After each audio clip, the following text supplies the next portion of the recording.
All right, welcome to America This Week Live. I'm Matt Taibbi. And I'm Walter Kern. Walter, how's it going, man? Well, I'm in New York City, Midtown, Manhattan, right at the heart of it all. Right here where the motorized scooters and loud vehicles that go ripping through Times Square are loudest. And a lot of European tourists here that didn't know it was going to be 104 freaking degrees. When they got their cheap hotel deal back in, Sofia, Bulgaria. And I'm doing well. Just got back from lunch with my publisher. I have this strange sense in New York City these days, because I now read the Times as a New Yorker for these few days, that they are completely insulated from what's going on, the kind of things we talk about, most other people talk about who aren't, living here. So I feel like I'm broadcasting from, I don't know, an island or a ship or. Right. You're like in East Berlin or something like that. Or is it West Berlin? Right. Which one was inside the larger? Well, they were both. They were both, parts of an island, but more East Berlin, really. Right. Yeah. East Berlin, I think, is one of the metaphor I'm thinking of. But yeah, they are clearly living in a bubble, because we're in the middle of a kind of a, I don't know, it's like it's almost like a stock market correction, but for conventionalism or for the media or something. Like, last week we were talking about Stephen Colbert. Now there's been this mass purge at the Washington Post. Everybody's taking buyouts. Like, I think another famous columnist just 10 seconds ago took a buyout. While I was writing a column today, Glenn Kessler took a buyout. And it was after Philip Bump took a buyout, and Jonathan Capehart took a buyout, and Karen Adia, and all these sort of very famous print figures. So, Walter, is this the inevitable result of years of growing up, or is this like somehow Trump's doing also, which is the conventional, which is what their sort of emperor is as the ship sinks? Well, if it's Trump's doing, he is he's a very efficient purger, because he has, cleared the decks in a very short while. I think there are more people who are on the way out. Oh my God! I've heard there's like a line to the plane. You walk it. Yeah. Hey, Matt, you're freezing up, and you have to close tabs. That's the report of our technical squad. All right. All those Zoom calls to foreign cities that you have playing in the corner have to be closed. Anyway, yeah, Trump's doing, no, not in the sense that he picked up the phone. An effect, yes, in the sense that maybe there were all kinds of puddles of money and, I don't know, perks and influence that were afforded people that made these positions tenable in a way they aren't anymore. It just seems like the resurgence of hard business practices over whatever has been going on for the last few years. Right. The soft state media that we've been experiencing has now lost some support of some kind, financial, morale based, and everybody wants to retire really quickly. I mean, I saw Good Morning America is losing a big part of its staff. This is an accumulation, because we've already had Rachel lost a big part of her staff. They canceled the readout. 538, which wasn't even doing that badly, but just got axed by Disney. There were 75 jobs, I think, or something like 6% of their news division at ABC got wiped out. That was earlier this year. all of these programs, CBS is only started, from what I understand, with Colbert, some of their cost-cutting ventures. But I mean, yes, all of these shows are hemorrhaging money, and it's been kind of amazing to watch the response of all these people like Chris Hayes talking about how, you can't have this is a test to see whether or not you can have a democracy. If there's no late night comedy, we're not really in a democracy, or some ridiculous thing. Like, I guess democracy also means you can endlessly lose money and be wrong about shit. And it did in fact mean that, because their definition of our democracy, as they used to call it, was that it transcended anything like vote numbers, audience counts, profitability, by putting first this set of values which were agreed on between John Kerry and some other subset of the World Economic Foundation at their latest meeting. And if you were willing to put those all first before the traditional concerns, you could be an our democracy partner. But somehow the partnership's breaking up, and it has to be this, that suddenly they don't see a future in it. There are no back channel ways to profit, maybe by having your wife at an NGO that's USAID sponsored, or your husband. Certain people just see this as the absolute mechanistic result of pulling the plug on USAID. They haven't exactly. Oh my God, the number of different excuses that I've seen for what's happened in the last couple of weeks it's mind-boggling. It's a conspiracy because of the Paramount merger, right? It's the new FCC rules, which are First Amendment violating, right? Everybody sort of adds a little thing. I think the phrase in Mother Jones was something like, "Yes, the revenue picture at late night wasn't great," or they had some bizarre phrase like that. But it's that. I mean, if you go all the way back, I guess we should just review all of it. I mean, what did Rachel say? Let's look at. This was earlier in the year. Which one was this? Was this SOT 5? Remember, this was the beginning of the bloodletting when they cut Rachel's staff, almost all of her staff, and Joy Reid's show. And the first response was to tell us all that it was. And by the way, we're not going to do like a Rachel thing. This is just like a short thing. The first response was to say this was all about racism. PM hour, all the other nights except for Mondays. So that's a big change. An even bigger programming change is at 7 p.m. Eastern, where Joy Reid's show, The Readout, ended tonight. And Joy is not taking a different job in the network. She is leaving the network altogether. And that is very, very, very hard to take. I am 51 years old. I have been gainfully employed since I was 12. Wow. And I have had so many different kinds of jobs, you wouldn't believe me if I told you. But in all of the jobs I have had, in all of the years I have been alive, there is no colleague for whom I have had more affection and more respect than Joy Reid. I love everything about her. I have.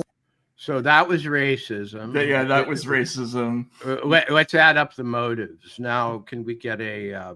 Let's go to SOT 6. This was actually 3 years ago, but this is the Washington Post staff has had a consistent take on this, which is that they just need to exist. This is from a town hall 3 years ago. We'll have more information as we move forward. Thank you very much.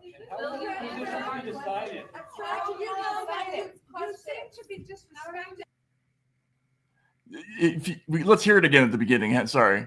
Eliminating. What are you going to do to protect people's jobs? Are they going to be treated like the magazine staffers were? We'll have more information. What are you going to do to protect people's jobs? So these are scenes that come to us courtesy of the smartphone.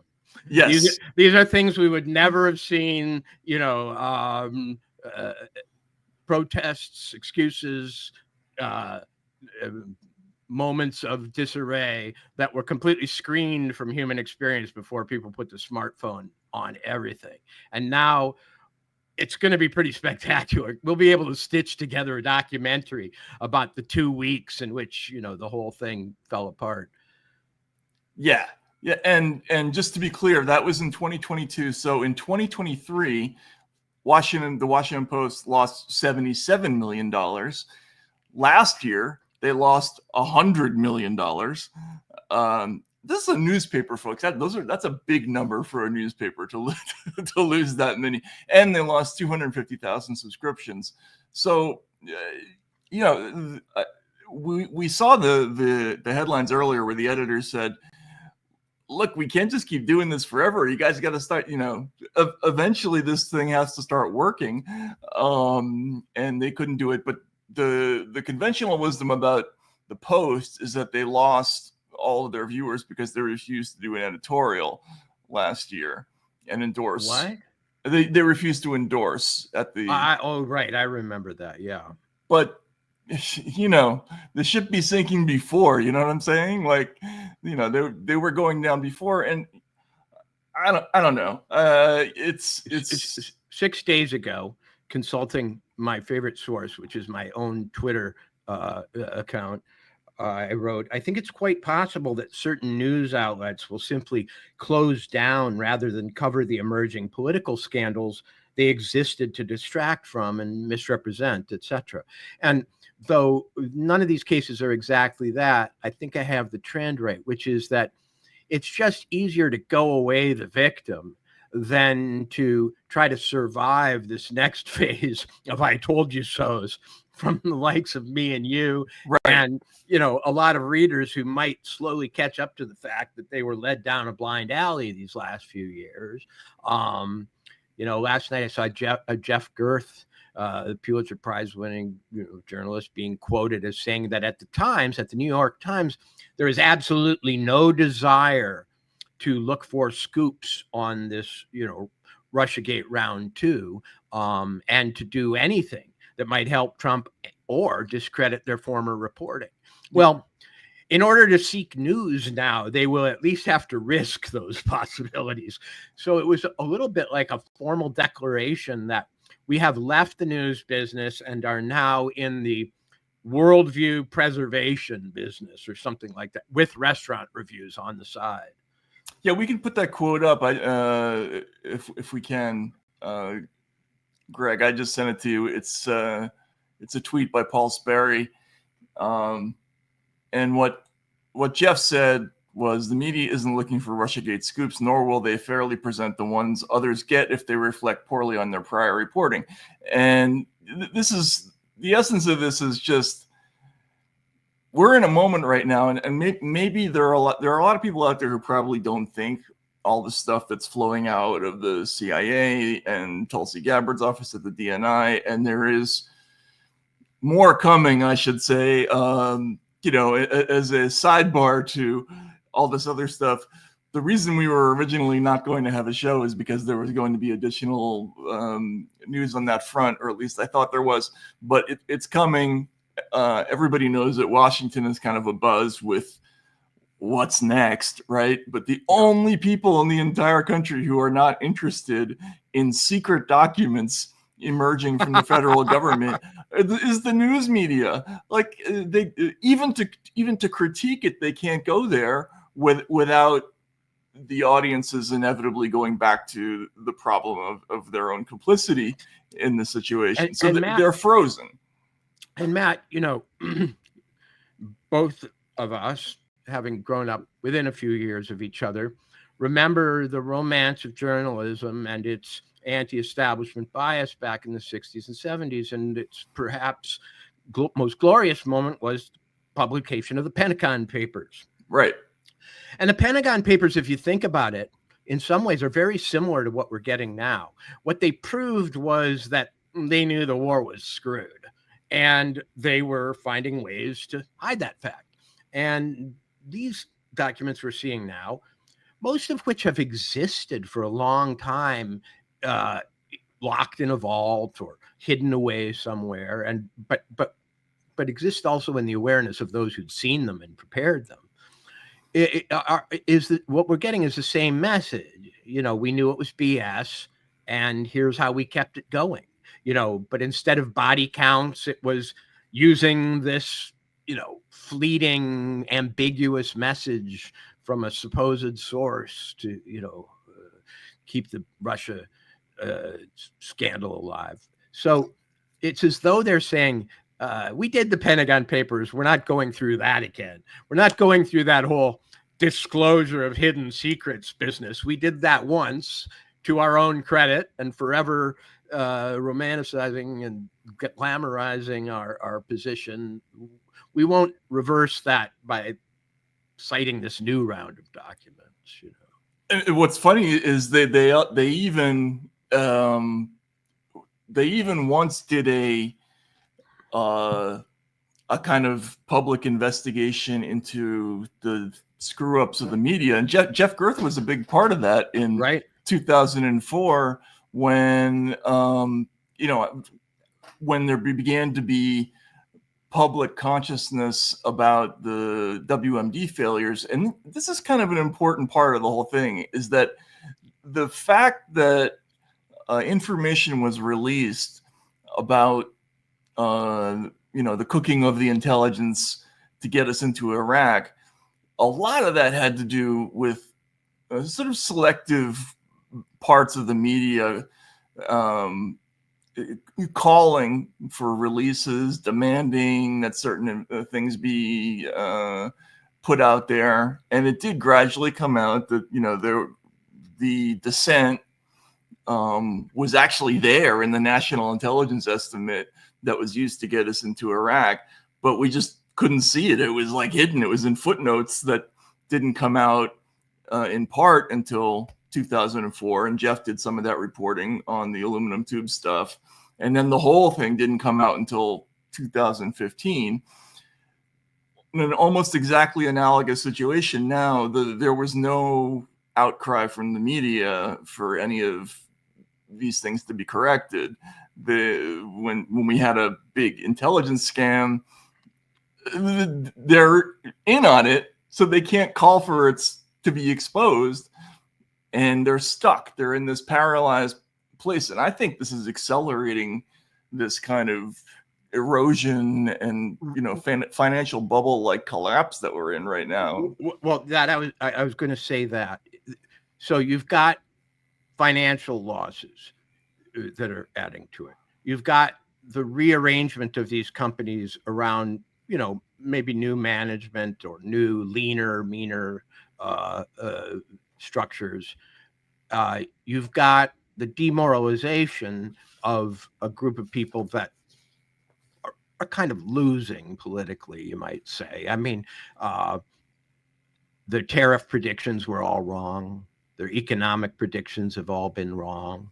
Their polls about the presidential outcome, the race, were dubious at best and perhaps misleading. They have called for World War III. We don't seem to be in it, they warned of it. So, I mean, their product is, it's hard to say what their product is anymore, except wrong calls and, emergencies that never come to fruition. And then finally, it's what you say. Now they actually face the prospect of kind of progressive and unrelenting rebuke as more documents come out and more testimony in direct contradiction to the stories they ran and sometimes won prizes for. So it's hard to say what would keep them alive when, they're being bitten by mosquitoes, nipped at by alligators, chased by grizzly bears, and it's about to rain. Why stay out in the open when you can take your buyout or make your declaration of martyrdom and creep off? And they're not getting the support from, because really what happened in the last 10 years is that the press, the NGOs, and the Democratic Party, with pieces of the Republican Party, became a kind of a single institution, basically. It was still technically in a patchwork of other organizations, but they're now no longer supporting each other. They can't. The Democratic Party was completely bereft of messaging last week on except for Epstein. That was the only thing that they had out there. And Matt, in Times Square, which is, renowned for its 100-foot high video billboards, yesterday I saw one of them devoted to demanding the Epstein files. Some joker actually paid for a repeat video to run on one of these things in Times Square calling for the Epstein files. That's when the whole thing jumped the shark for me. But more than that, there's a word, and I hope I pronounce it correctly, mycelium, maybe. It refers to the network of tendrils that connect mushrooms underground. You might not know it, but when you go into a field and there are a bunch of mushrooms of the same variety, they're all connected underground. They're all growing from one organism, as it were. And that's what you're seeing now, is you're seeing particular mushrooms melt or topple into the ground. But what has really been disrupted is the mycelium that is connecting them all. And so this is really just like watching Christmas bulbs go out. They are not separate events. Somebody cut the string, somebody cut the wire, and it won't be all simultaneous, because nothing in physical reality is truly simultaneous, but it's one phenomena. Yeah, and it seems like Nate Silver wrote actually an interesting piece last week, sort of looking at, he was sort of talking about the same themes, how everybody's wigging out about all the heads that are ending up on the floor in the last couple of weeks. And this was before, today and yesterday, when so many other big names went. And he was... Mm-hmm. Well, except for me, because I've got to say, not once in my media career, such as it was or is, did I ever expect preservation from the storms of news and life. I mean, these people seem to think they had sinecures, that they were... that's what I wrote today. It's like, not only do they think that they have jobs for life, but that they're entitled to both have jobs, be massively and not perform at them. Yeah, screw up constantly, be paid millions of dollars, advertise your incompetence to your audience, lose money for your employers, and remain perpetually employed. Like, that's just not a reasonable expectation for anybody, unless you've been bred entirely in that atmosphere, which I guess is a possibility, but it's embarrassing, right? But at what point did you think that, rather than just being a cowboy who the rancher can send on his way at any point, that you kind of partly owned the ranch and belonged there? I never was able to believe that, nor led to believe it, but apparently they all do. Maybe Zoran Mondani, soon to be the mayor of our media and news capital, New York City, will start a New York City network. NYBS, and just dictate what the news is. That will be awesome. Yeah, NYBS, and he'll just hire all these people, and I don't know. He'll tax the other companies to pay for it, and the ones that are still privately owned, and they will be able to say all the things that they feel they should have been able to say had they not been fired, and it'll just be a parallel universe.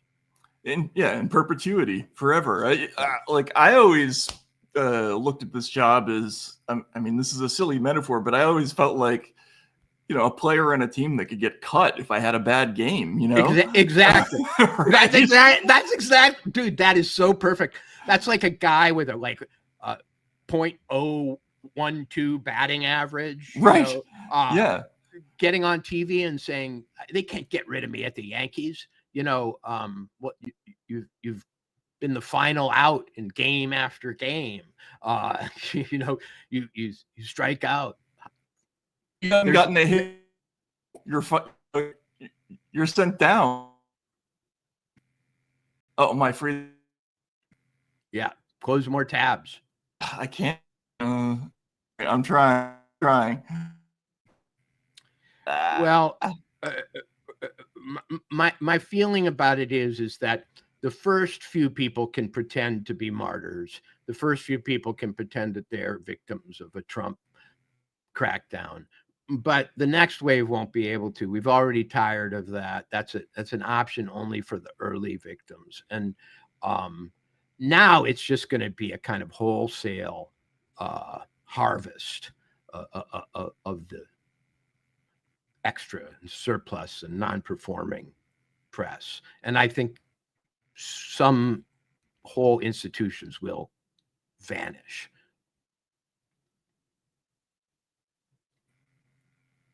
Am I nobody can hear? You're frozen. And I'm gonna duck, come back in. Okay. Yeah, we always tend to get frozen too with our eyes closed or their face in some, unappealing expression. So I'd go off and come back if you're able to do that.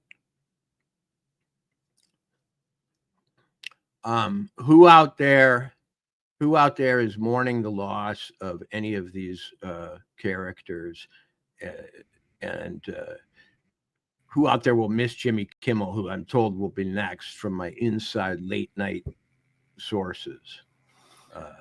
All right, am I back? Can people? Yeah, you are. All right. Hopefully this is better. Sorry, folks. Is there anyone, Matt, who you see in the crosshairs whose absence you will bewail, who you'll really miss? I was talking today in a piece about people I have a soft spot for, like Willie Geist at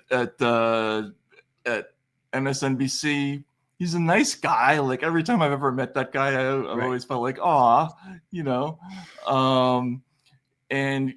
but he did a whole thing about like how we can't ignore the context of, yes, it's true. Colbert is losing lots of money, but we can't ignore the context. I'll feel bad for people like him, right? There are people who are just sort of going along, they're picking up a check, but like today we saw Glenn Kessler. Can we see the tweet about him? Glenn or Kessler, is it a Fox thing? Glenn Kessler was the Washington Post fact checker in chief, but not an internal fact checker who's invisible inside the process, but one who actually, kind of had a column and was well known. Yeah, apparently he wrote on Facebook, I didn't want the Post to have a gap in fact-checking coverage during this fraught period in U.S. history, but we couldn't work out an agreement. So, I guess I'm Glenn Kessler, damn it, right? He couldn't find a satisfactory financial arrangement. I shouldn't say that. I don't know what deal they offered him. They may have offered him something completely humiliating. But now that this has started, as Hemingway said, I went broke gradually and then suddenly. I think they're going broke gradually and then suddenly. There are just so many people who don't want to be around to defend their records. I think there are so many people who know that the writing's on the wall in the next 6 months or year. Why not just get it over with now? So I think it's gonna, be a landslide, a collapse, an implosion, whatever you want to say. The question is, will it leave this gap that Glenn Kessler fears? will people feel that needs have been unaddressed, or will we not miss it at all? And will it be like one of those breakups where you thought for 3 months it would be painful, and you break up, and then like 3 days later you forgot the person's name? Yeah, will people miss them? That's an interesting question, right? I don't think they've done anything to be missed. Yeah. Well, none of them are soothing. I mean, even when Dan Rather went, it was sort of like you were used to him. There was nobody who kind of had quite the gravity still that Dan Rather had at his peak, but none of these people managed to, I think, station themselves at the center of the American experience. No, I mean the sensual experience of almost all of them is like fingernails in your temple. You know what I mean? Like it's you're not going to miss it on that level. Most of them, Jimmy Fallon has a few affable moments every now and then. So my completely gossip based and unsubstantiated information is that he may make it. Really? Yeah. Well, there's also something to be said for being liked internally. And he has the actual Tonight Show, which of all these, they can't kill that. Which of all these franchises is the oldest, most storied and beloved. Yes. Yeah. But Glenn Kessler just last week we talked about this. He did that check about how the conclusion that Putin aspired to help Donald Trump came from quote unquote careful investigative work. And the next day they release the big report that's been suppressed from the House Intelligence Committee, the one that we talked about, that it's like 46 pages of like the worst investigative work you've ever seen. The entire thing turns out, Walter, I buried the lead with the House Intel report last week. So, there were four big pieces of evidence supporting the big Russiagate claim. And am I frozen again? No. So one of them, the fragment sentence that we mentioned, that turns out to be something that was said to John Brennan personally by a Russian immigrant living in Virginia who would not reveal where he got or that information, didn't know whether it was opinion or fact-based. In a two-person conversation, or one that was witnessed and attested to by others? It wasn't attested to. And not only was it not attested to, Brennan wouldn't even put it in writing.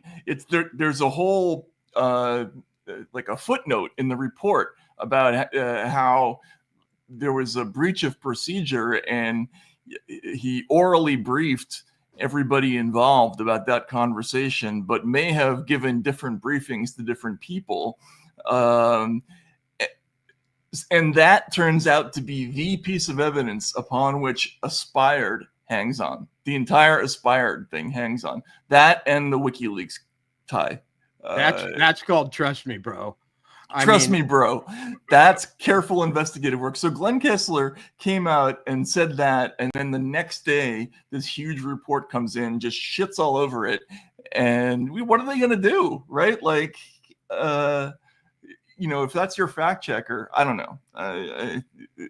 It's tough. You're right. It's not like it's a warm, fuzzy feeling that you're getting from. He's not like us, the Cookie Monster or something like that, right. A national institution. Although we killed that too, I guess, right? So, but I don't know. This is going to be. Well, so you're absolutely right. These are people who already had attracted the hostility, the mockery, the disdain of large groups who are only going to dance on their graves. And the people who they had been informing and presumably gaining the loyalty of, I don't think we'll miss them, because they've been kind of made fools of. I mean, and their utility as vehicles is also gone. Right. But I wonder if the average person's excuse is going to be that they were ill-advised. In other words, will it filter down to the actual consumer to say, I was just repeating what I saw. I trusted them. Is that going to be a way to get off the hook this Thanksgiving, as it were? I want to write one of those Thanksgiving columns this year, and I predict it'll be like this. Make sure to invite all your relatives who disagree with you. Then stand up and lecture them. Just read them the riot act about all the stuff that have the largest possible gathering this holiday and be absolutely vengeful. The fact check should probably be replaced with the error check, in which every day we tabulate the number of fake facts that were exposed.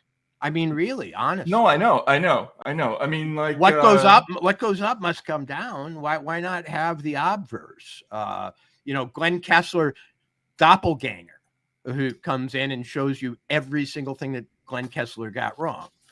Right. Well, Wouldn't that help America heal? It would. And look, there's no way that they can even begin to address all that stuff. I was talking to one of the reporters who's done a lot of work on this story today, and essentially this is it's too big to fail. The number of things that would have to be apologized for, explained, retracted. You can't do it. The sheer quantity of it is just too much. So you either have to just keep it going, or So I saw an interesting one today, and I can't completely vouch for it because I did see it reported on Twitter, but didn't check the primary source. There's a guy named Mike Baker. He goes on Rogan. Sometimes I've met him on Gutfeld. He's a former CIA agent. He identifies him as such, and apparently he has license to do so from his people. And he suggested today that Epstein might have been a Russian agent. Now, if they can square this circle and make Epstein and Russia come together, then maybe they can last another round of this thing. Right. Yeah. That's probably the only way out at this point. Right. And this might be a good segue to talk about some of the things that happened. I mean, really the only excuses they've given so far for all the different kind of document releases that have come out in the last 3 weeks or so are just sort of non-denial denials or no account denials. Like let's see the SOT with Brennan and Saki if we can. This is SOT 4 if we can take a look. To me, you're about to witness a historic moment, because this was the Ouroboros. This was the snake finally chomping on its own tail. I mean, it's so embarrassing, but let's play it. Let's hear what he has to say. Tulsi Gabbard, she may be impaired on the ethics front, certainly, but she's not impaired on the intellect front. And so I can only presume that she is doing this intentionally mischaracterizing, misrepresenting, and lying about what she has found. My God, you should know. So, okay, look, there we go. I mean, I mentioned this on social media, but that's modern news in a nutshell. There you have a former White House communications director disguised as an anchor person interviewing a former CIA chief who's a paid MSNBC contributor, disguised as a guest, and about his story that he participated in which they both participated. Both. Yes. Potentially in ways that are actionable legally. Right. Yes. At least in one case. Yeah. I mean, that was like, my joke was that it was like the Mafia channel where where gangsters sit around saying, "Joey, we're good guys, aren't we?" And Frankie goes, "We're great guys. We're family men. We're pasta importers. What is going on?" I'm sorry, Spinster Mountain has the great Miller's Crossing reference here. Ethics, right? Is that John Polito, the actor? I'm reaching here, but I think that's right. No, it was like the Mafia Channel. I thought, wow, they're not even having a reporter interview Brennan. They're not, and it's not on another story. It's on the story that he's involved in which he's the target. And she was a communications director in the White House at the very same time. And they're putting this up for us to watch. I mean, it's beyond ridiculous. So, like, what is NBC? It makes you wonder. Yeah, I mean, people pick on Fox News, but most of the people, I think, on most of the anchors are actually anchor people, and the guests are mostly, I guess, they do have a lot of. They used to have Karl time. Rove on a lot, and during wartime, there are various generals and majors and colonels who will come on to talk about how the air campaigns work and so on. But these had spy chiefs on them, and and think about all the ethical considerations. You're not supposed to pay your sources, right? Like, and here you have a paid contributor, but why they're don't we commenting on their own source, on their own story? You're not supposed to pay them for the story, but why not just put them on the payroll and pay them for everything? Right. But both of them are on the payroll. But what editor, what news chief approved that, togetherness moment? It would be great if they actually told us things we didn't know. Like, John, remember that day you came over with the memo and I had to pretend Barack didn't see it?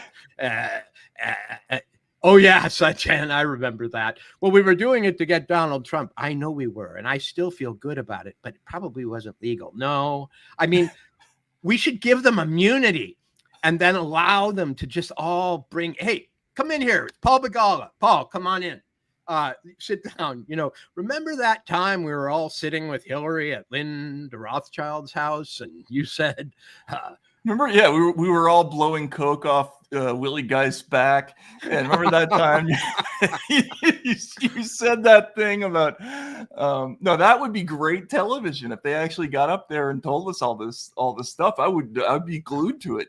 I mean, aside from something like watching Brennan be fed to a Komodo dragon, which I would pay, I would pay an almost unlimited sum of money for that. But if they got up and told the truth, with or without a Komodo dragon, that would be hilarious, wouldn't it? It would be, and I really don't see why they don't, because they're about this far from telling us they did it for our own good. So why don't they just tell us how they did it? Yeah, just skip to the end, right? Yeah. Let's all pretend we buy your motive, we buy your rationale, but we're just damn curious about how it went down. We wanted to get rid of him too, but please tell us how you arranged this. Who called who? And that would be, they'd be scooping us. They'd be scooping everybody. It would be right. So here's a funny story. My last book was about a con man and murderer who went by the name of Clark Rockefeller. And I attended his murder trial in Los Angeles. And the murders for which he was accused had happened back in 1984. The victims had been buried and not found for 10 years. And this is 2014. I'm with my 14-year-old daughter at the time, and she'd seen a lot of true crime shows and courtroom dramas and so on, but she'd never been in a real courtroom. And she's sitting next to me. And the defendant is sitting there, and we've just had 3 hours of witness testimony about how they saw him come and go from a certain house and how he borrowed a chainsaw from a neighbor at one point because he disposed of whoever it was had disposed of these bodies. And my daughter looked at me and she says, "Dad, I can't believe he's sitting right there. And he knows the truth about everything. And he's just keeping his mouth shut." And I said, "Well, honey, that's the price we pay in a free society for not having torture." Right. But she said, but afterwards she said, Dad, it's going on for weeks. And he could just tell them. And I said, yeah, but we don't do that in America. Yeah. Thank goodness. But you kind of wonder when you're seeing them, you go, John, like, lighten up, dude. Just turn to the camera and say, it was for you. I did it. You know, Right. a Jack Nicholson moment. Did you want this? Did you want this fascist to make one step further toward the? You fucking people. Yeah. You have no idea how to defend the country. You can't handle the lies. That's I right. do the lying because you can't handle the lying. Somebody has to do it. Damn it. I wish I could do a Jack Nicholson impersonation. Yeah, no, that's exactly what we need. You want to live in a democracy, but you can't hack deception? Well, what kind of country do you expect? You want me in that skiff. You need me in that you skiff. You asked me. I am you. You sat at home going, Trump's fucking Hitler. I did something about it. Oh man. So while that happened, and by the way, there was another thing apart from the Brennan telling Saki that it just didn't happen. NBC had a story where they quoted one of the ICA authors, Susan Miller, who, in addition to, there was a denial that she said, we definitely had the intel to show with high probability that the specific goal of the Russians was to get Trump elected. But NBC, for some reason, thought it was a good idea to include the rest of the quote, which was, at the same time, we found no two-way collusion between Trump or his team with the Russians. Like, that would have been nice to know before you ran like 30 months of stories about that, right? Like, in other words, NBC running a story that said, oh, by the way, there was no collusion, and we knew that at the time, is a little bit embarrassing for NBC, don't you think? It's hugely embarrassing. And I still have not settled on my, what they call theory of mind for the people at NBC and the Times, etc. Was it that they were so convinced evidence would be found that they felt they could kind of borrow on future evidence for current hysteria? Was it that they were being really deeply lied to on background in ways that have not been revealed yet? You know, were people coming to them and giving them specific and incredibly made up stuff that they found convincing? You know, was there a campaign to bring them in, which is far more deceptive than the one that was used, you know, in government? You know, listen, let me show you something on my phone that nobody else has seen. You know, in other words, were they being truly gaslit? Or finally, did they all decide that this was worth it? Right. You know? Because I just don't believe that I don't believe that the glee, the lust that you see on Rachel's face when she starts into this story, promising that everything will come out, is that of somebody who actually believed it in the usual sense. There would be no basis unless she was lied to. And I want to say right now, even though I have no legal powers, I'm granting you personal amnesty from my judgment. If news people, if you were to come out now and tell the story of how you got fooled, because there is honor in being genuinely fooled. And maybe you were. Andrew McCarthy did that, by the way, at the National Review. He wrote a whole thing about that. Really? Mm-hmm. Mm-hmm. But go ahead. Sorry. Well, it's merely that, you know, I guess you can't burn your sources, but they sure burned you. Right. Right. That was the part for me. That was kind of the giveaway, was that when this stuff started to fall apart and nobody was angry, like if I got burned that badly by a source, I would be beyond furious with that person. Like I would need to be restrained if somebody made an ass of me, of on that scale. And they not only seemed okay with it, they apologized for all of the people who had burned them before, and they used the sources again, right, repeatedly. You see them in that case. They put Brennan on, and Brennan had told all these networks, yeah, we didn't use any of that stuff in this assessment. And there he is still talking. But we'll see. So after all those denials, this weekend, let's look at Lindsey Graham, who is pumping the brakes a little on the treason thing. By the way, there was a little bit of kind of pushback in the intelligence community and in DC to some of Tulsi's language, but I think they're reorienting for round 3 of the stuff. But let's hear what Graham had to say. So what we're looking at is what role did Obama play in 2016 to change the narrative that resulted in 2017? I'm not alleging he committed treason, but I am saying it bothers me. It's disturbing that this is new information. So the best way to handle this is if there is evidence of a crime being committed or suspected evidence of a crime being committed, create a special counsel to look at it. I think that's the best way to go. I think that's rightly being seen by a lot of the reporters who are really gung-ho on this story as a way to stall the next phase of potential indictments, prosecutions. A special counsel, everything resets with a special counsel, and it becomes, it goes off into another layer, and you sit back and wait for them to staff up and get going and come up to speed and get the evidence. And I don't think that's going to happen.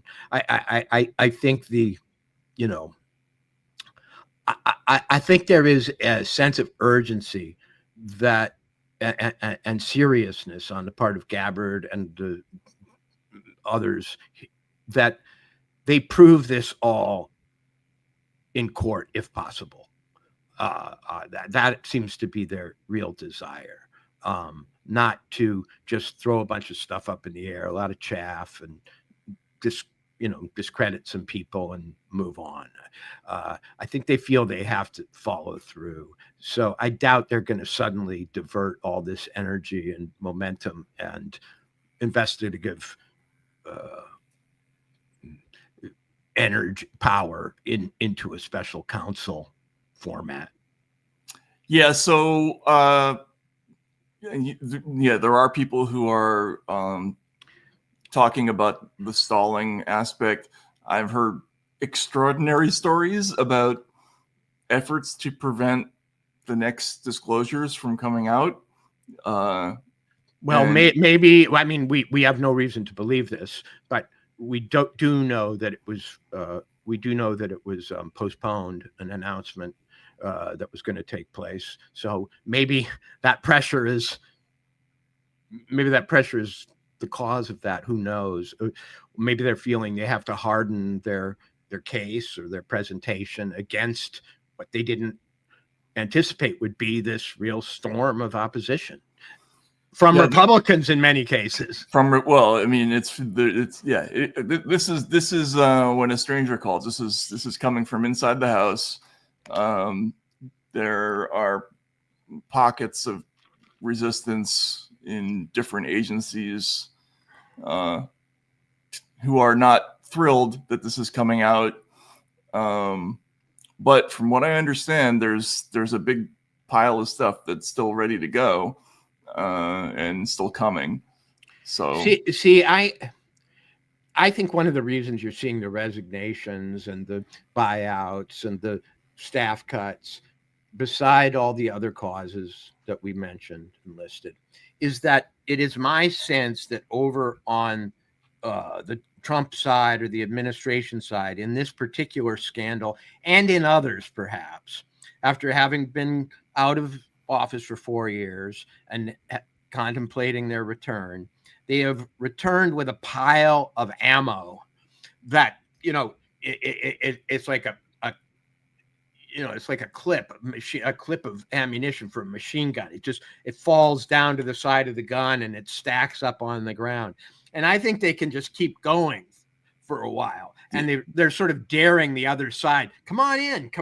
You know, you think Exactly. we're out? And nope, we're not out. And I would be, if I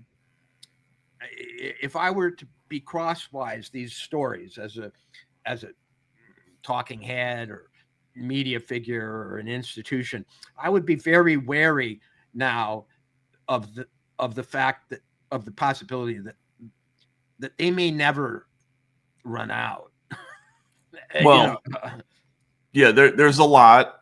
Dan Bongino added to the lore of the newly discovered room over the weekend or last week with that tweet. Yeah. There are a lot of stories going around. We had a commenter there who asked, why don't they just have a one-page perjury complaint ready? For the statute of limitations has run out in most of the perjury that they could have, but they're aiming higher than perjury. I can tell you that. And the story goes back considerably to before the 2016 election, and then goes forward all the way through at least the early part of the Biden presidency. And for that reason, among other, there's a theory of the case that, because of the statute of limitations issue, it's going to have to be conspiracy of some kind. And the terrible thing about conspiracy is that it's kind of an infernal charge, because the conspiracy goes on if you're defending against the conspiracy being disrupted. In other words, you know what I mean? They might have kept doing affirmative things, perhaps spying on Trump's campaign, perhaps, you know, doing other things that are nefarious, but even communicating at this point to say, hey, go hide that or whatever, I guess would be a furtherance of the conspiracy. So these are people who can't communicate now. Yeah. Yes. Who dare not phone each other, who dare not talk, who dare not text, dare signal. Not text. Yeah. And that's a frozen state from which they will not emerge until they have clarity, at least about what they're being charged with, or whether they're being charged. So on the other side, it is a tender moment, I would say, one that they want to end probably as quickly as possible, almost just so they can figure out what they have to defend against. Right. And here we have a commenter, Dr. Mimo 2526, saying Mar-a-Lago raid was about Russiagate. A little, apparently. And what finally, Matt, I remember when it happened, and we were in a season of stories that had no conclusion, you know, Nord Stream, etc., where we never got an official line. What finally was the administration's line on what they were looking for in Russiagate? Do you remember? National Defense Information. So I can't remember. I have to go. Maybe our mystery producer could go look for that the warrant application there while we're babbling on. I don't remember. Remember, it was everything from nuclear secrets to, but that wasn't what they were finally talking about. But I think people should keep that moment in mind because it's probably going to turn out to be relevant. Also, where it took place is going to turn out to be relevant, I think. And then as for what's coming, right, nuclear documents and other item sources say, yeah, but this was earlier in the story. This was in the first blush. Look at how these things are constructed. You know, there's so much more information on a web page than there used to be on just a regular newspaper page. So here we've got a color picture of Merrick Garland in some kind of press conference, as though he might have something to do with that headline. But the headline is attributed to sources, not Garland. And then the former president said on social media that he won't oppose a Justice Department request to unseal the search warrant. Was it ever unsealed? Yeah, I don't remember. I apologize. I should know that, but don't. And but there we have a farrago, a collection of insinuation, sources, a picture of Merrick Garland. Trump won't oppose the unsealing, and so on. A big melange of information, and yet, what year? This was 2022. 3 years later, almost exactly 3 years later, we know nothing. Right. We know almost nothing. Yeah. We don't know a whole lot.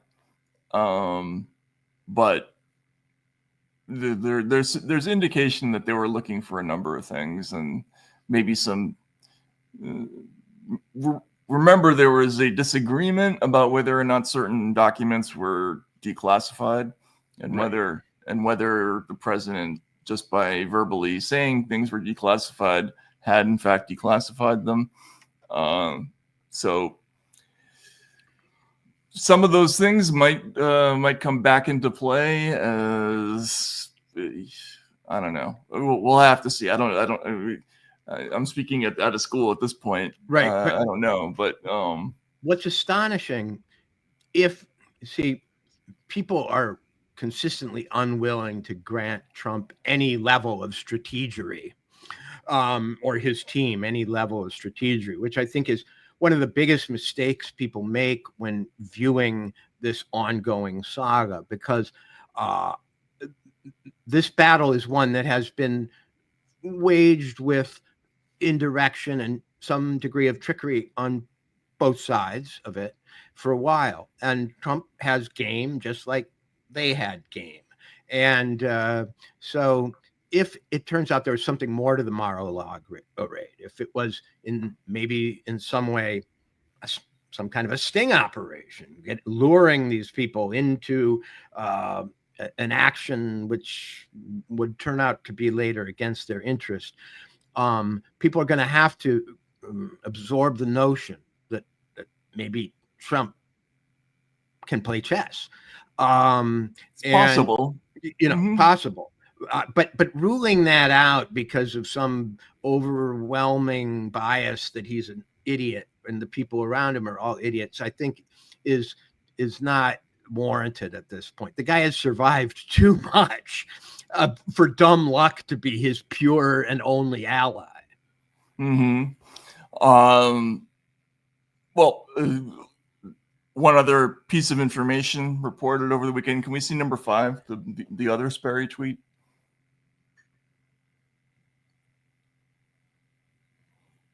So sources tell me in 2018, former Trump National Security Advisor John Bolton received a classified memo summarizing the explosive report exposing how Brennan cooked up Putin-Trump intel, but Bolton stuck it in an NSC safe and never briefed Trump, believing the Brennan intel. I don't know how. Oh, I see. Bolton believed the intel.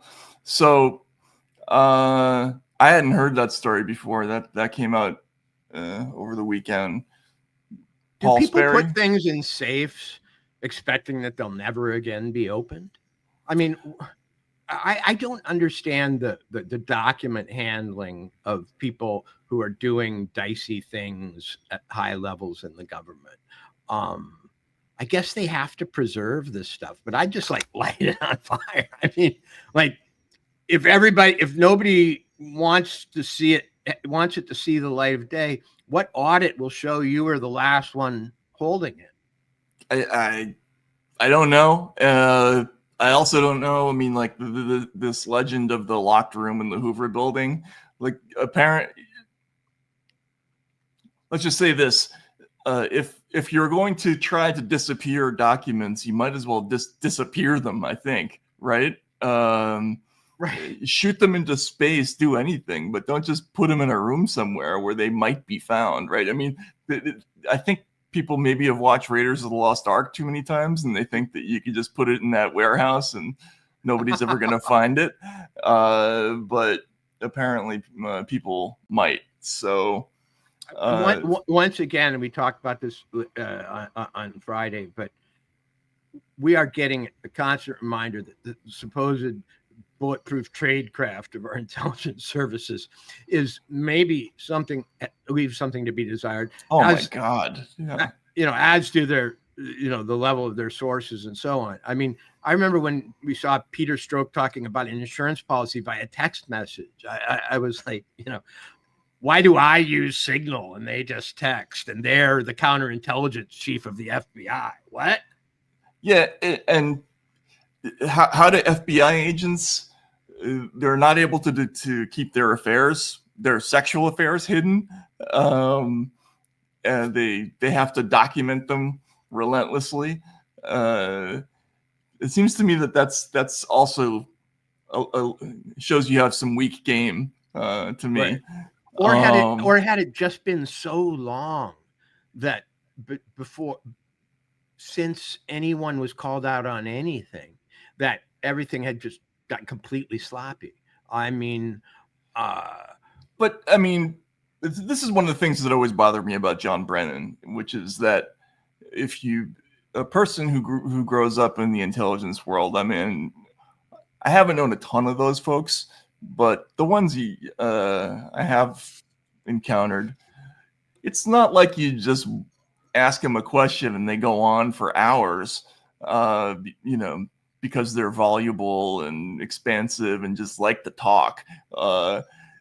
Normally, these are very circumspect people from whom it's very hard to get any kind of information out that you didn't ask specifically for. Brennan babbles in every interview he gives. He talks too fast. His voice rises like he's trying to hit a high note in the national anthem. And okay, so one time I was talking to a guy who had interviewed or something, applied to CIA. And he was talking about how one of the reasons he washed out was that he had admitted on a polygraph that he had used drugs. And I said, wait a second, you washed out because you'd used drugs? He said, no, what you're supposed to do is lie about it and beat the polygraph. Right. John Brennan can't beat a polygraph from 1,000 miles away. I can detect nervousness in him and, galvanic skin response, light sweating, facial spasms. I mean, with my back turned, this guy was able to climb that ladder of polygraph, investigation of his. Maybe you only get one right at the beginning, and after that you're golden. I don't know. Yeah, I sort of have a little bit of inadvertent respect for James Clapper, because when he tells lies, I have a harder time detecting them. He's confident. He enunciates. He doesn't rush, and he kind of speaks in a monotone. And what he does say, you forget what he said almost instantaneously. But Brennan just talks in all directions and just gives shit away. And even if he's not giving away information, he's giving away something psychologically to you all the time. And and that's, I don't think, a good place for an intelligence agent to be. The information that's flying around, there's tons of rumors. We've heard all kinds of names being bandied out as targets of investigations. We only know concretely 2 of them so far. Well, actually, it's 3. It's Clapper, Brennan, and Comey, and there's some other folks out there whose names have been on social media. But there's a great deal of material. I don't know what's coming out this week, but I would think that they're at some point going to have to establish some things if they're going to want to make a conspiracy case, and that's going to have to involve fleshing out the beginning part of the story. How did this all start, right? And this is one of the things that's always frustrated me about this story, is that they never tell us really where the opening chapter is, and it's extremely hard to figure out. We know very, very early, way before the start of the formal FBI investigation, that the guy they called an informant, Stefan Halper, was dispatched to do a report on maybe Michael Flynn, or to try to ingratiate himself with Carter Page and some other folks. There was another character named Joseph Mifsud, who is supposedly Maltese. He is Maltese, but he was sort of represented in the American press as a Russian-aligned intelligence officer who approached George Papadopoulos. There were some other figures who approached some Trump folks, and we just don't know what the genesis of all of those decisions was, and why they were, who called them, why, when, so. And in some ways, if there is a conspiracy, if there was, the point of it all was to obscure something which is still obscure. You know what I mean? Right. The reason we don't know what occasioned it is because the whole operation was, I think, designed to keep us from knowing whatever that was, whatever that is. I can only imagine that unless Barack Obama just decided that Hillary is my pal, she also ran for president, I owe her a few favors, I'm going to stick my neck out and engage in this strange behavior in order to save face for her. She's still not going to be president. That the only other reason is to cover something up in which they're all involved, or in which they all have potentially embarrassing. Yeah, they have a shared motive or something like that. Yeah. It's a Milo minder bender of scandals. Yeah, they did something and they all have a share. Everybody has a share. Yeah, everybody has a share. It's all of us.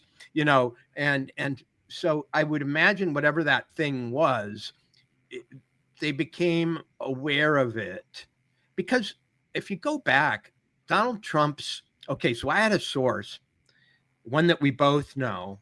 And I say one that we have both been connected to at certain points. And you know who I'm talking about, who told me, and this was hearsay, that he had a very good source who had seen Bill Clinton and Donald Trump playing golf in June of 2016 at Trump's golf course. Yeah. And now I throw that out merely as ephemeral piece of the kind of chatter that journalists hear all the time. But Donald Trump was not yet the full demon at that point. I mean, yeah, you can say they turned against him when he won the nomination, but this alleged, hearsay meeting. But why shouldn't I be reporting? It's much better than John Brennan's info. I mean, right. There was some turn against Trump on this Russia issue that happened very specifically, because I remember a time when Donald Trump and Russia weren't linked. Don't you? Yeah, but you have to go pretty far back. I mean, you have to go to in terms of publicly linked, you have to go to April or March of 2016. So it starts the rumors and the three, the strange chatter starts around May. Well, no, the informant stuff starts even before that. Like in secret, it started in maybe in February at least. Like that's as far back as like my knowledge goes. February or January maybe of 2016. Oh, so that suggests it might have been a true insurance policy, because at that point he was still not a shoo-in for the nomination. So no, not yet. No. And there is a conspiracy theory, and I label it as such. And it takes a lot for me, because a lot of what's called conspiracy theories I don't think are all that far-fetched, but this one is mildly far-fetched, that Donald Trump was the preferred opponent, the so-called Pied Piper candidate, if you remember that phrase. Yeah, that was in the WikiLeaks stuff. Mm-hmm. And that he maybe had been pre-stained such that, and he didn't know it, such that this was all meant to be an exploding shit packet once he was nominated. That he was the preferred candidate because he was the one that they had already developed a case against.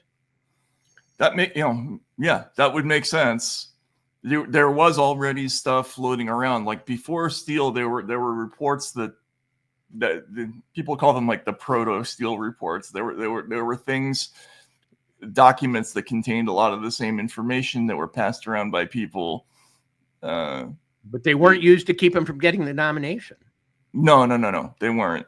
But they were already being funneled to reporters. There was some stuff in the New York Times, I think in May or June of 2016 about real estate deals with Russia. It wasn't the full-on nut job stuff yet. Right. But you have to. That's kind of when this material starts coming out. But there's just still a lot of unexplained activity going back before this. So hopefully, maybe there'll be some explanation of some of that. I don't know. And then the whole thing about everybody keeps mentioning Barack Obama's name in this, and yes, he's at the center of it because he approved this new ICA, but there isn't a whole lot of detail about what exactly convinced him to do that. And that would be interesting. I kind of always picture Obama's role in this. To me, he's like, forget it, Jake, it's Russiagate. Like he's going to be John Huston at the end of this movie, telling us, I still have a few teeth in this old head and a few friends in this town, and I can get this thing killed if I want to. I mean, that would have to, at this point, the setup is that would be his last heroic political act if he can manage to get this thing killed, I think. Yeah. Do you think he has the juice to do that? You mean the juice to stop the prosecution, stop indictments? No, I don't. I don't think that they would have gone this far if they believed that was a likelihood. The Obama network, I don't know anything inside, machine wise about who it extends to and who owes what to whom and where the different loci of it might be. But he certainly has one. But it seems to me to be very tribal and generational. It's just that he is part of a cohort that came up together, that, passed certain career milestones together and feel a sense of solidarity. And, if you've been invited to the White House a number of times, if, your classmates, if you have all these other connections and you're kind of go through 8 years of a presidency together, scratching each other's backs, doing deals, hiring each other's relatives, you have a sense of unity that isn't based on necessarily skullduggery or, real, payoffs. And I think a lot of what we're seeing right now is just the kind of demoralization of that cohort, where they're thinking they have more power than they did. And I don't know what levers he can pull. I don't know if he has his guy, inside this institution or inside that institution who can, come and make Tulsi an offer she can't refuse or whatever. Right. I wish I had more insight into that kind of stuff, but I don't. But I do feel that in general, as Colbert goes down, as this person goes down, that media, that it was that media cohort that was, I think, the key to his soft power. At least I know something about his soft power, not his hard power. I don't think he has the soft power to pull it off. Well, I mean, that's really what we've been talking about today, right? Yeah. Is the collapse of all this, and it's not an insignificant moment. It really isn't. This Colbert and now the Washington Post, people, being pushed off the cliff, and that on top of all the losses beforehand. ABC had has already lost tons of staff, and you'll know it's over when George Stephanopoulos hangs up his hat, because to me he was always the most puzzling of media stars. That America wanted to wake up to George Stephanopoulos always baffled me. What's the celebrity math on George Stephanopoulos? I feel like it's Bob Denver times something, right? But Bob Denver times like the square root of Dan Rather. I don't know. If anybody in the audience can figure that one out, thank me. To me, he went from like boyish to sinister, right? Faster than any other celebrity I've seen. He's now practically a grand old man or something. But to me, he really is the linchpin. Bob Denver times Bob Reich. Wait, no, Bob Denver times Bob Reich divided over Dennis Kucinich, maybe? I don't know. That's probably right. Bob Denver times Bob Reich that's probably right. But he's got a kind of lethal quality too. Those are both fuzzy people. Dukakis, that's a Denver good one. time Dukakis. Yeah, he's like a weaponized Dukakis. Yeah, he is. Yeah. The Duke, my God, I forgot about him. We got to bring back Celebrity Math. That was one of the great Spy Magazine features. Don't you think? It was one of the great Spy Magazine features, and we could use Spy Magazine style humor right now as a way to come back together. Because, I mean, you might disagree about some of these characters, but at this point, you got to laugh at almost all of them. They're awesome. At least extend the automatic and reflexive laughter you have for Trump to some of these other people too. So okay, what's the celebrity math on Brennan? He's a tough one because he's so boring. Marlon Brando divided by Mini-Me. He's not obese enough. Which Marlon Brando are we talking about? Well, Godfather Marlon Brando. Godfather, right? Yeah. Divided by Mini-Me. I was going to say Edward Shevardnadze. Yeah. He's not got a media advisor. It's clear. He's out there winging it totally. No one is saying, John, don't do this. Oh, you know what? The celebrity math on Jim Comey is pretty good, though. I think that's George Murazan divided by Stephanopoulos. Remember George Murazan, the 7'7" center for the No. Washington Bullets? No. Yeah, he's a pretty good one. He's like he's like Mr. Rogers times Clint Eastwood. Yeah. Yeah. No, this would be good. We got to bring back some of those features.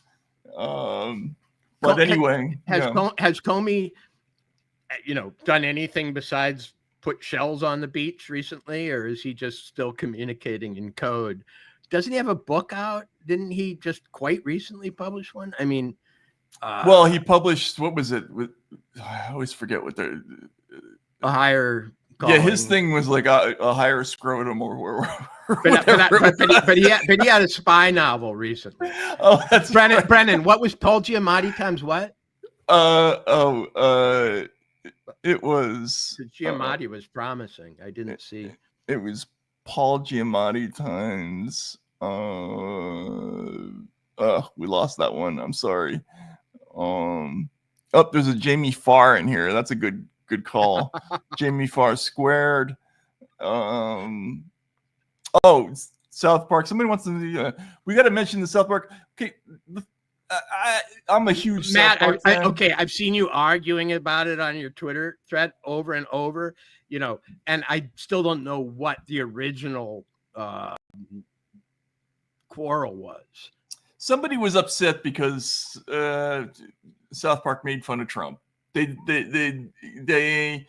South them Park that had long?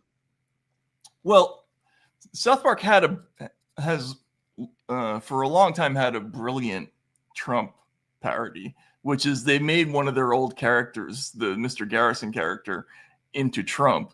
Right. And the hilarious part about the Mr. Garrison as Trump routine is that he's sometimes awesome and sometimes he's completely nuts. And they're able to do both and have fun with that character. But then they just the new thing is that they rehashed a very old routine they originally did with Saddam Hussein that's in the South Park musical, Bigger, Longer, and Uncut, where Saddam and Satan are gay lovers, right? And now they did that with Donald Trump, and it's the same thing with the animated talking head of Trump instead of a South Park character. I didn't think it was that great. It's kind of like B- material for them, but I'm sort of disappointed, not because they did Trump, but because they kind of got on the bandwagon. They did it at a moment when it was sort of bandwagonish, you know, and that's, I expect more contrarian and out of sync takes from South Park, you know. It wasn't was it about Epstein? God, I don't even remember. I only saw the one. I didn't watch the whole episode. I only saw the 1.5 minute clip. But the point is, people were upset that some people were upset that they even went after him and tried to claim that South Park was, biased against Republicans, and then other people were taking the other route. But what's interesting about South Park is they've managed all these years to do what The Late Show and Jimmy Fallon and all those guys didn't do and could have done, which is just continue to be a pain in everybody's ass and funny, and pick on all the pieties on both sides, right? And it's proof that you could do that. To create a global sense of what happened in the media, and you've just added to the kind of equation, there was a point at which news decided it didn't have to be accurate. Comedy decided it didn't have to be funny. Everybody decided they didn't have to make a profit. Okay. And they came to these conclusions around the same time, it seems. And there was an orchestrated, unfunny, inaccurate, money-losing phase in the media. Based on what? Were they being rewarded in ways that we couldn't see? That's one thesis. So they have an incentive that was invisible to the rest of us to be unfunny, wrong, and poor. Or was it that they were expecting something to happen which would redeem all this? That they thought that they were on a timeline in which these qualities would all be forgotten when something happened, which hasn't happened. Right. The utopia was coming. The age of socialist man was going to dawn. The age of Aquarius. What was it that gave them the confidence? The state was going to wither away and profit was not going to be necessary. Yeah, I mean, there are many theories one could have. Some of them are deeply offensive, and I'm not going to indulge in them right now. But I do think there was a moment at which there was a general rebellion against the old way of thinking. The old way of thinking being crass commercialism, right? We're not going to do that anymore. We're not going to just have things on TV and justify their existence because they're profitable. That's what got us The Apprentice. Screw that, right? Right. The news couldn't just be the news anymore because look what happened when we just report the news. Trump gets elected, right? And then, humor. God, I don't know what the explanation for that one is. That's a good point. I mean, Nate Silver made a very interesting observation that Jon Stewart got out just in time back in the day.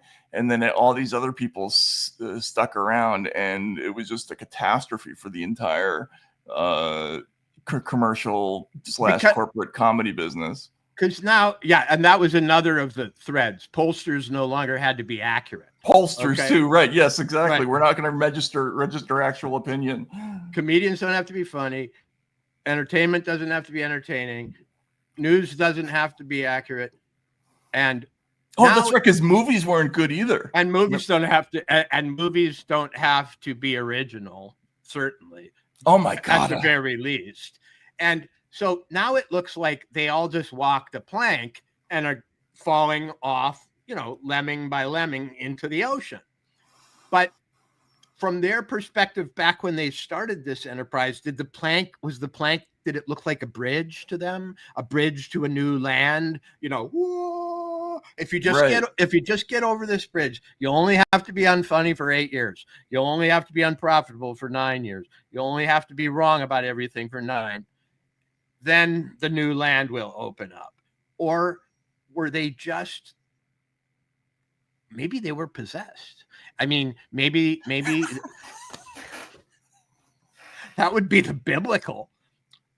I want to do a biblical take on the news. The spirit of Babel, right? Descended on 30 Rock in 2016. In the form of a burning haircut. Right? Yeah. And so, because I have seen so many careers go down this same tube, and here they're going now. It's like watching a water slide. Is it my turn? Into the big mud puddle, and it's going to keep happening. And the question is, as I say, does nature truly abhor a vacuum? In other words, will something rush in to take their place, or were they already a vacuum? Were they already, in a sense, unnecessary? And it's just being acknowledged now. And I think it's a little closer to that, because I don't think there's going to be, aside from the demonstrations in front of Colbert's studio, which, looked like they were probably families of his staff or something. Right. I don't think holograms. There's not going to be a lot of mourning. You know what I mean? I think Hulk Hogan dying will 10x the entire amount of grief over Good Morning America, The View. We forgot The View went on hiatus too. Oh, did it really? Yeah. Wow. This is like Jurassic Park, where you have to keep track of which characters get eaten. It's like it gets hard after a while, but yeah. Well, all right. Well, in terms of the ongoing Texas Chainsaw Media Massacre, definitely advise everybody to. We should keep an eye on see what the body count is by the end of the week. Grok 4 aficionados, get us a deck of playing cards quickly, much like those, much like those that were used to seek out Ba'ath Party members in Iraq and so on. I want to see with the little facial representations. Yeah, like George Stephanopoulos, X. Right. Yes. Who saying we could choose the next person. Who would you wish it was? Oh, like a reverse ghoul pool kind of a thing. Yeah. But see now, but we can't do that. This is like doing what they did where they tried to speak the news into existence. Right. We just have to observe and wait. But it will. We do. I want that deck of playing cards though to see. Who would the 52 top offenders be? That would be really interesting. See, I can just say Jen Psaki because she's Jen Psaki, yes, Yeah, of course. Rachel, yep. She's barely been there. So, I mean, she should never have been there in the first place. I think she's attracted 10 viewers in the, whatever few months she's been there. So I'd say that she's a pretty weak, weak figure. Watch her be the last woman standing. This is Jen Psaki for MSNBC. All 24 hours. Saying goodnight, and welcoming the next day. Who will close the store? No, the other thing that they might do is they might start hiring really rando, very inexpensive personalities and rotating them through like tertiary podcasters and so on. Just, go in there. We got a studio, we got cameras, we got everything. But that's how CNN got started. That's what they should have been doing all the time. Right? That's true. I mean, but I'm sorry. Yeah. I just, they started hiring these people and paying them $25 million a year. And next thing you know, it's like hard to fire them, It's like when my family got a ferret when I was a kid. It was all cute and little, and you thought it was just a weasel, and then it turned into a fucking skunk, and then it became a badger. And you can't go near the thing. No, you can't go near it. You just have to wait for it to go belly up. Right. Let's wait in the driveway, Mom. The ferret's roaming the house. Let's wait till it goes to sleep. The main thing is that what happened to that guy who was going to be the left, Joe Rogan. Remember, we did a story on him like months ago. He was ambiguous in all sorts of ways. He was both hot and ripped, but also I can't believe I've forgotten his name already. But yeah, he still exists. But the New York Times did the big story on him, and there were all kinds of glamour shots. And has that guy ever been heard of again? I don't know why they don't just wait for the audience to make these people exist. You know what I mean? They seem to want to create them. Well, that's going to be my final point. I think in the media, what you had was Hassan Piker. Oh, okay. Yeah. Hassan Piker still out there attracting people with his musky sexual ambivalence. Didn't he say things like, I know I'm gay, but you admit it, guys, you love me, but in any case, what we had in the media was a command economy, the same kind of economy that gives you the Yugo or whatever the Russian version was. Yeah, the Lada. The Lada. And when there's no alternative, it looks like a car. When there's an alternative, it starts to seem like a piece of crap. And I think we're seeing the residue of the media command economy collapse. And since these were not demand-driven figures in the first place, they won't be mourned. Yeah, except for Colbert, who was demand-driven. At the time he got the job, people wanted more Colbert. They did. That is true, and he still gets decent ratings. It's just that it doesn't justify the huge amounts of money they're spending.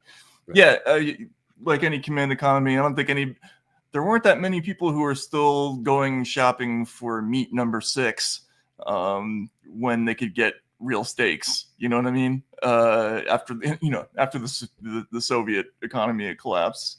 Is Lawrence O'Donnell still around? I don't know. Is she still? Help us out, audience. Is Lawrence O'Donnell still a thing? Does he still have a show? But the one I never understood, and I think he's a friend of yours, was Chris Hayes. I never understood which Oh my God. niche he filled. And to me, he was just like, if I put my thumb up and then I put glasses on it, you know. Yeah. And I put my thumb up and it had glasses and it just said things that were sort of like slightly lower vocabulary versions of things that, you know, are written in the New Republic or something. So you know the actor Paul Winfield? Yeah. So he once played Don King in a movie about Mike Tyson. Uh-huh. And they asked him, like, what was his, you know, his insight?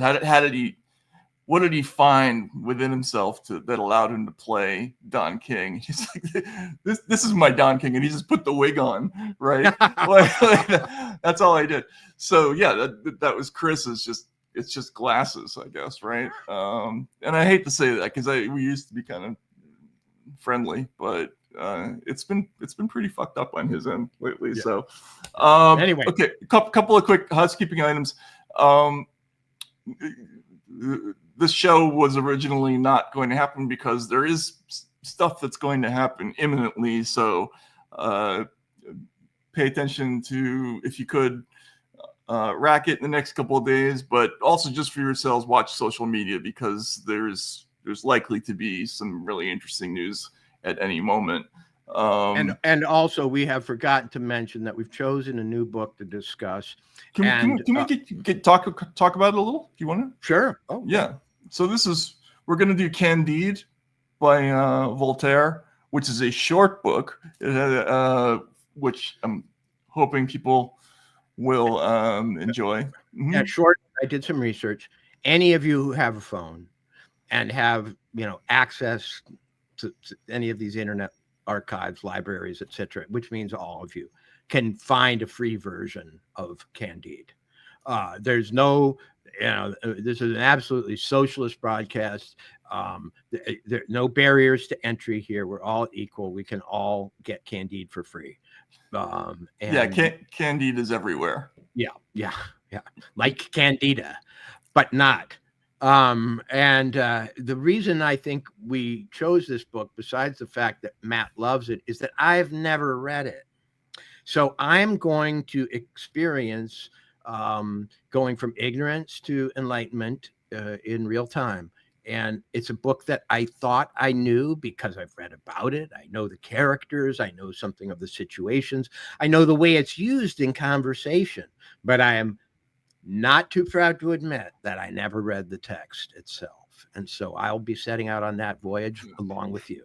I'm really excited to see what your reaction is going to be to this, to Candide, because I read it a little bit late in my life. I was already maybe in my early 20s, I guess. I had torn through every funny book, like famous funny book ever at that point.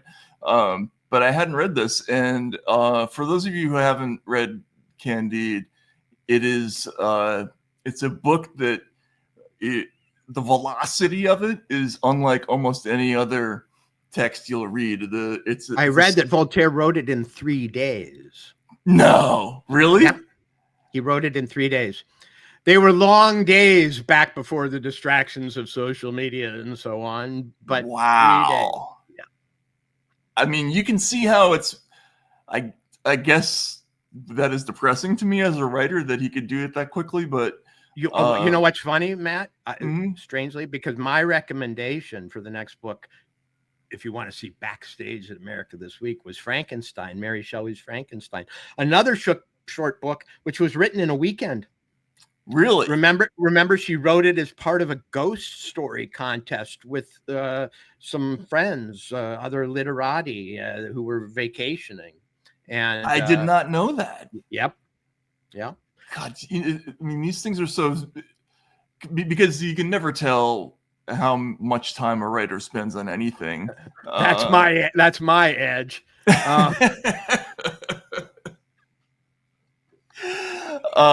Wow, I never knew that about Frankenstein. Yep. But just to give the 30,000 foot overview. So Candide is a story about a simple. It's sort of the classic satirical method. It's the decent soul, the virginal decent character who is thrust into awfulness, and we experience life as the sort of good person is sent rocketing through every horrific, nasty thing that people can think up, and is guided along the way by a philosopher who will remind people a lot of modern social theorists. And the whole book is a gigantic social commentary on kind of dipshit social theory. And will, in that sense, I think we'll find some things that will remind us of the present in this book. And of course, it's about 1750. It was written maybe 1749. I'm not sure the date. Voltaire was a French intellectual who my mother particularly revered. I mean, my personality is in some ways the sum of what my mother liked in intellectuals and writers, you know, to reveal the Oedipal origins of Walter Kern. She was a huge Mark Twain reader, and she loved Voltaire. And Voltaire was the first free thinker. He was sort of the reincarnation of Socrates, if Socrates were somewhat funnier than he was. Significantly. Yeah. And he was thought to be a kind of devilish character, as was Twain in his day, actually. And Swift. Because they made the devil's arguments, it was thought. Nowadays, they almost can seem like conservatives at times, or, you know, traditionalists, but they were revolutionaries. And Voltaire, of course, proceeds by a generation, the French Revolution, but in some way, and the American way, one, which he influenced on, and the American Revolution. But I don't know that, aside from Mark Twain, we can really come up with a corollary, because he was the rationalist taking a scythe to the overgrown bushes of scholasticism, academicism, tradition, and religion-based thought. And he was a dangerous man, a very dangerous, for sure, yeah. A little like Bernard Shaw was in England at the beginning of the 20th century, somewhat, or Oscar Wilde in some ways. But my sense of Voltaire, and one of the reasons I haven't read the book, was because I thought I already knew it. I just from knowing who its author was, knowing other works of his, and knowing his significance in history, I kind of thought I didn't have to. So when Matt proposed it, and I just barely started it yesterday, I already realized I was completely mistaken. That it's like a comic strip. Exactly. In fact, somebody did a comic strip version of it recently. Oh, really? Yeah, there's a new edition out that has a long sort of comic strip on the cover and wraps around, but it is like that. It kind of grabs you by the shirt in the first chapter, and before you know it, you're like halfway through the book. If you take a particularly long trip to the bathroom, you can finish the whole thing. But it flies, and I did not know, like you, I knew who he was as a historical figure, but didn't and knew about some of the philosophy. Obviously, Voltaire is a central figure in the Enlightenment, as you say. Yeah. He's like Shaw, and what Shaw did for religion, Voltaire did for royalty, really, right? Like he was kind of the end of. He made the argument against hereditary monarchy and all these other things, but he's clearly an artist. Like I didn't realize that. It's similar to when